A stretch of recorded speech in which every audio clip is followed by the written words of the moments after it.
Ya, shalom sahabat yang terkasih, dalam nama Tuhan Yesus, puji Tuhan kita bertemu kembali dalam kasih-Nya. Video yang akan kita tonton adalah video yang sebenarnya sudah banyak disingkapkan oleh para hamba-hamba Tuhan, para Kristuber atau apologet Kristen ya, bagaimana sejarah tentang kubah. Tetapi saya menunggu ada ulama atau ustadz yang berani berkata jujur, yang berani menyingkapkan sejarah ini, sejarah yang sebenarnya. Dan telah lama tidak saya temukan sahabat, dan puji Tuhan akhirnya video seperti ini saya temukan. Ada ulama yang menurut saya sangat bertoleransi, dan ulama yang berani berkata jujur, menceritakan sejarah kubah yang sering dikenakan oleh saudara muslim di tempat ibadahnya. Oke sahabat, kita lihat videonya.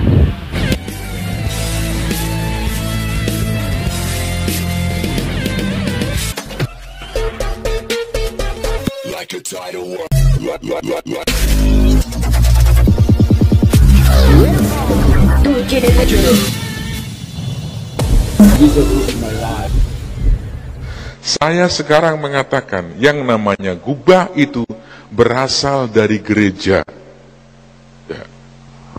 Ya, gubah itu berasal dari gereja. Ketika Islam masuk ke Konstantinopel, ya pada abad ke-9 kalau tidak salah itu ya. Itu yang membawa ke sana adalah Sultan Muhammad Al-Fatih Ats-Tsani dari dinasti Utsmaniyah. Nah, di Konstantinopel yang kemudian diubah namanya menjadi Istanbul, terhadap ada gereja yang sangat besar, yaitu gereja Hagia Sophia. Ya. Gereja Hagia Sophia kemudian diubah fungsinya menjadi masjid. Ya. Sekarang udah jadi museum ya. Nah, kemudian Sultan Ahmad dari Khilafah Utsmaniyah itu ingin membuat masjid yang megahnya seperti gereja Hagia Sophia. Dibangunlah masjid Sultan Ahmad yang kemudian kondang dengan sebutan Masjid Biru, ya, karena pas baliknya ada laut yang airnya warna biru.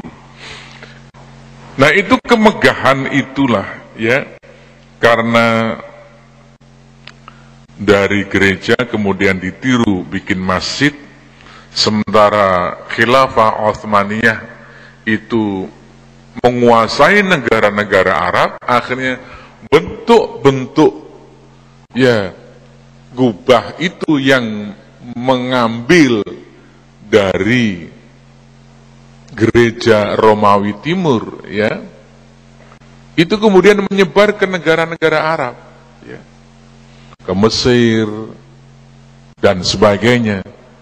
Dari situlah kemudian menyebar ke Indonesia, termasuk sampai ke Istiqlal, sampai ke Priuk. Itu penyebaran dari wilayah-wilayah kekuasaan Utsmaniyah.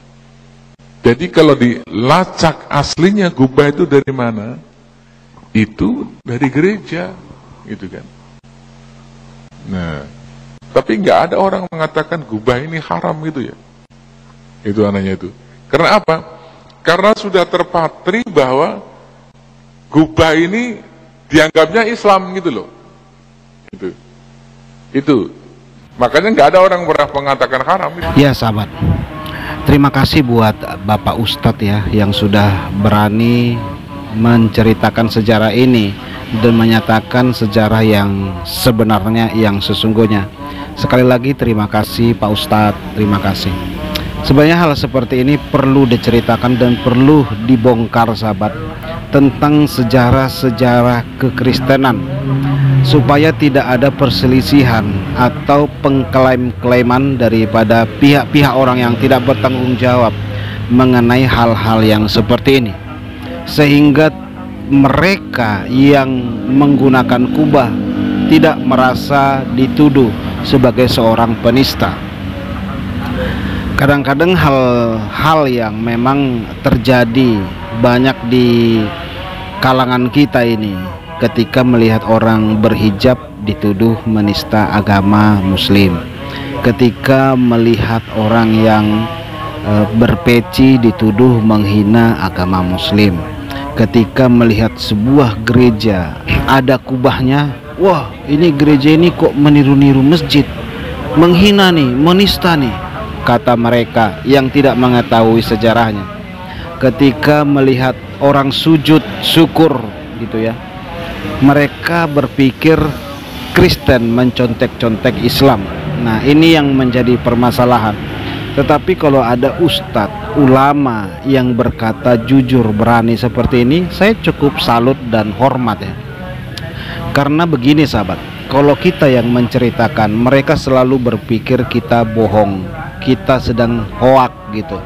Mereka berpikir, pandai-pandai kau saja itu menceritakan itu. Mereka tuduhkan hal-hal yang cukup aneh sebenarnya ya.